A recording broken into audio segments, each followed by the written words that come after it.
we're back with a fucking cup final edition of For Fuck's Sake. And I don't know if you know, folks, but I've been down on the kickoff. I'm now just hitting the slab on the way back. This isn't going to be me normal, for fuck's sake. We've got Leicester fans going by. It's so good to see these fucking scarves and stuff waving out the bloody car windows. It's just like the days when I used to follow Leicester all over the fucking country. It's just great, this is just amazing feeling.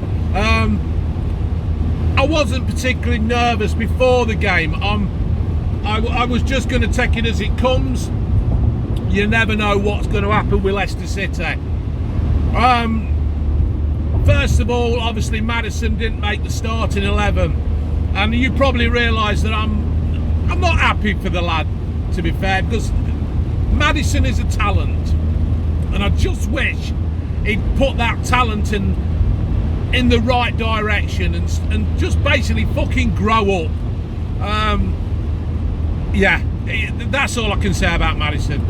I think first of all I want to thank the owners and what they've done for this club.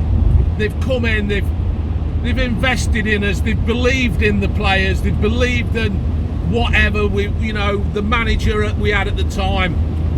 And now we've got Big Brent. Well, he's not that big, is he? But we got Brendan. And some people have slagged Brendan off, and I've always stood by him. I don't think there's really anybody who could do the job that there is to be done at Leicester than Brendan. Yeah, we've got money, yeah, but we don't spend a lot of money. And he's there, isn't he? Brendan's just there, and he's building, and this is part of the building process. And why do people just sit in the middle fucking lane of the bastard motorway? But yeah, just a big thank you to the owners. They've paid for the training ground. They're on about putting an extension on the ground, and it's just a wonderful thing to be, to see happen. Let's talk a bit about the game. It was a little bit cagey.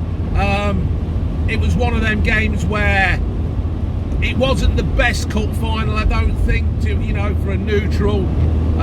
But it was, it was there. There were things to be done, weren't there? There were things to be controlled, and I think Leicester went in and they'd got a game plan, and I think they stuck to the game plan. And then they just did the job on Chelsea. Yes, Chelsea had a couple of chances, but they didn't really threaten us as such. I think Leicester just took the game by the scruff of the neck and made the most of it. It was just great. Tillemans was just outstanding again to me. He's always looking for the ball to split open the defence. He was prodding and poking quite a lot of the game, trying to just lay the ball in there and create something, and in the end he created it for himself. A very poor clearance from Chelsea. Perez got in the way. Yeah, the ball hit his hand, but it did actually hit his hand off his leg. I don't think there was anything they could do with it. I commented on a game the other night where the ball had hit somebody's hand. It's just that way it is now, isn't it? And anyway, what a goal! What a fine goal! Worthy of winning any cup final. That was, just took it in his stride and give it a good old twatting. So brilliant, absolutely brilliant. Second half, obviously they pushed on a little bit, but they were just. I was sitting with Rory, and Rory was right. There was no fight from Chelsea. There were no passion. There was no commitment from Chelsea. They just seemed to just go through the motions. And I don't know whether it was the fact that they beat Man City in the semi-final that they thought this game was going to be easy. There is no easy games in cup finals. It's just one of those things, isn't it? You've got to fucking knuckle down, and Chelsea didn't do it. Chelsea didn't knuckle down. They didn't want it. I don't know whether they were thinking of Champions League football for when they play us in the week, or if they were thinking of the Champions League final. That's just the way it is. Fuck up. You can't do it. Take my fucking problem. That's their problem, Roman. Chelsea's goal that was offside, to the naked eye, to the normal eye, without VAR. Yeah, it was a goal, weren't it? You know,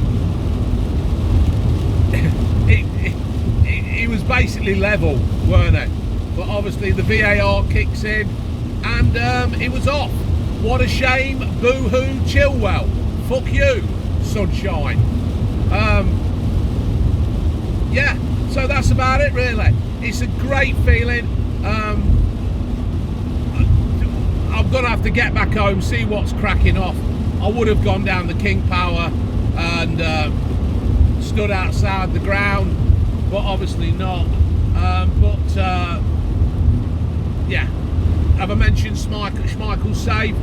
Fucking brilliant save. That save itself was just worthy of winning the FA Cup. I think like I said, it weren't the classic FA Cup final, but Leicester just fought for it. They wanted it more. They know what it means to the owner. They know what it means to the fans, the club, the city, and that's it. There's not a lot more can be said. Hell of a save, Sean Schmeichel. Well, it weren't just the one, he made two, didn't he? He made two saves, and it was brilliant.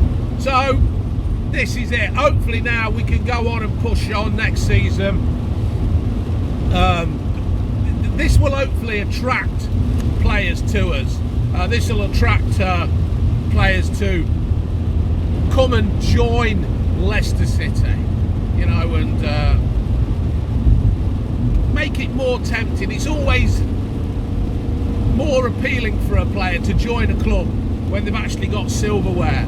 You know, we've got European football again next year. Hopefully it's Champions League football, and yeah, we just want Champions League football, don't we now?